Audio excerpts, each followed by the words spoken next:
ನೇಪಾಳದ ಪಶುಪತಿನಾಥ ದೇವಾಲಯ ಇದೆ ನೋಡಿ, ಅಲ್ಲಿ ಪೂಜೆ ಮಾಡೋರು ಇದ್ದಾರಲ್ಲ ಅವರು ನಮ್ಮ ಕರ್ನಾಟಕದವರು. ಈ ದೇವಾಲಯದ ಬಗ್ಗೆ ಇನ್ನಷ್ಟು ಮಾಹಿತಿಯನ್ನು ನೀಡ್ತೇವೆ, ಈ ವಿಡಿಯೋನ ಕೊನೆವರೆಗೂ ನೋಡಿ. ಆರ್ಗಾಂಧಿ ಟೂರ್ಸ್ ಅವರ ನೇಪಾಳ ಪ್ರವಾಸದ 7ನೇ ದಿನ ಇವತ್ತು. ನಾವೀಗ ಪಶುಪತಿನಾಥ ದೇವಾಲಯದ ಹತ್ರ ಬಂದಿದ್ದೇವೆ. ಭಾರತದಲ್ಲಿ ಮುಕ್ತಿಯನ್ನು ಪಡೆಯಲಿ ಕಾಶಿ ಹೇಗೆ ಬರ್ತಾರೋ ಹಾಗೆ ಇಲ್ಲಿ ನೇಪಾಳದಲ್ಲಿ ಪಶುಪತಿನಾಥಕ್ಕೆ ಬರ್ತಾರೆ. ಇಲ್ಲಿ ಜೀವ ಸಂಕುಲಗಳಿಗೆಲ್ಲ ಒಡೆಯನಾದ ಶಿವನನ್ನ ಇಲ್ಲಿ ಪಶುಪತಿನಾಥ ಅಂತ ಪೂಜಿಸಲಾಗತ್ತೆ. 5ನೇ ಶತಮಾನಕ್ಕಿಂತ ಹಿಂದೆನೇ ಈ ದೇವಾಲಯ ಇತ್ತು ಅಂತ ಹೇಳ್ತಾರೆ. ಇದು ಯುನೆಸ್ಕೋ ವಿಶ್ವ ಪಾರಂಪರಿಕ ತಾಣಗಳಲ್ಲಿ ಕೂಡ ಒಂದಾಗಿದೆ. ಈ ದೇವಾಲಯದಲ್ಲಿ ಪೂಜೆ ಮಾಡೋರು ಭಾರತದ ದಕ್ಷಿಣದವರೇ ಆಗಿರ್ತಾರೆ. ಶಂಕರಾಚಾರ್ಯರು ಏನು ನಿಯಮವನ್ನು ಮಾಡಿದ್ದಾರೆ ಅದೇ ನಿಯಮವನ್ನು ಈಗ ಕೂಡ ಪಾಲಿಸ್ತಾ ಬಂದಿದ್ದಾರೆ ಇಲ್ಲಿನವರು.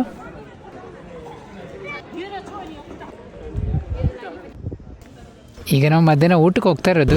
ಮತ್ತೆ ನಾವು ಸಂಜೆ ಇಲ್ಲಿ ಆರತಿ ನೋಡ್ಲಿಕ್ಕೆ ಬರ್ತೇವೆ. ಇವತ್ತು ಮಧ್ಯಾಹ್ನ ಊಟಕ್ಕೆ ನೋಡಿ ರಾಗಿ ಮುದ್ದೆ ಮಾಡಿಸಿದ್ದಾರೆ. ನೇಪಾಳದ ಕಠ್ಮಂಡಲ್ಲಿ ನಮ್ಮ ರಾಗಿ ಮುದ್ದೆ ಸಿಗಬೇಕಂತಿದ್ರೆ ನೀವು ಟೂರ್ ಪ್ಯಾಕೇಜಲ್ಲೇ ಬರಬೇಕು.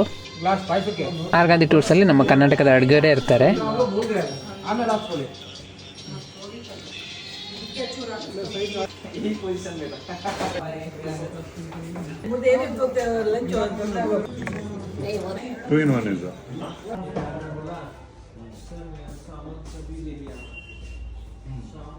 ಬಾಗಮತಿ ನದಿಯ ದಡದಲ್ಲಿ ಈ ಪಶುಪತಿನಾಥ ದೇವಾಲಯ ಇರೋದು. ಇದೇ ನದಿ ಅದು. ಕಾಶಿಲಿ ಹೇಗೆ ಶವವನ್ನು 24 ಗಂಟೆ ಸುಡ್ತಾ ಇರ್ತಾರೋ ಅದೇ ರೀತಿಯಲ್ಲಿ ಇಲ್ಲಿ ಕೂಡ ಇದೆ. ನಾವೀಗ ಸಂಜೆ ಆರತಿ ನೋಡ್ಲಿಕ್ಕೆ ಬಂದಿರೋದು. ದೇವಾಲಯದ ಹಿಂದ್ಗಡೆ ಅಲ್ಲಿ ಆರತಿ ನಡೀತದೆ, ನದಿ ಪಕ್ಕದಲ್ಲಿ ಇದೇ ಜಾಗದಲ್ಲಿ ಆರತಿ ನಡೀತದೆ ಸಂಜೆ ಹೊತ್ತಿಗೆ. ಪಂಕಜ್ ನಾರಾಯಣ್ ಸಿಸ್ಟರ್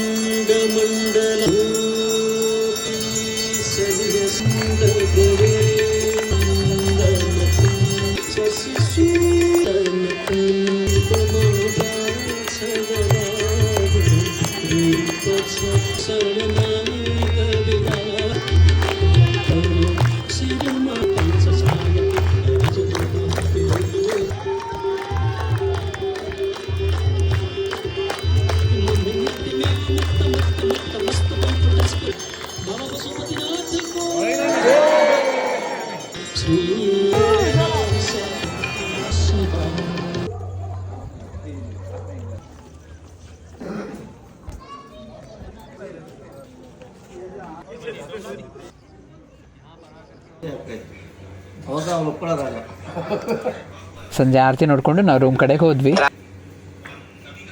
ಇವತ್ತಿನ ರಾತ್ರಿ ಊಟಕ್ಕೆ ನೋಡಿ, ಈ ರೀತಿಯ ಊಟ ನಿಮಗೆ ನೇಪಾಳದಲ್ಲಿ ಸಿಗಬೇಕಂದ್ರೆ ನೀವು ಟೂರ್ ಪ್ಯಾಕೇಜಲ್ಲಿ ಬರಬೇಕು. ಇನ್ನು ನಾವು ಕಠ್ಮಂಡುವಿಂದ ನಾಳೆ ಎಲ್ಲಿಗೆ ಹೋಗ್ತೇವೆ ಅನ್ನೋದನ್ನ ನೀವು ಮುಂದಿನ ವಿಡಿಯೋದಲ್ಲಿ ನೋಡ್ಬೋದು. ನಮ್ಮ ಪೇಜ್ನ ಫಾಲೋ ಮಾಡ್ಕೊಳ್ಳಿ.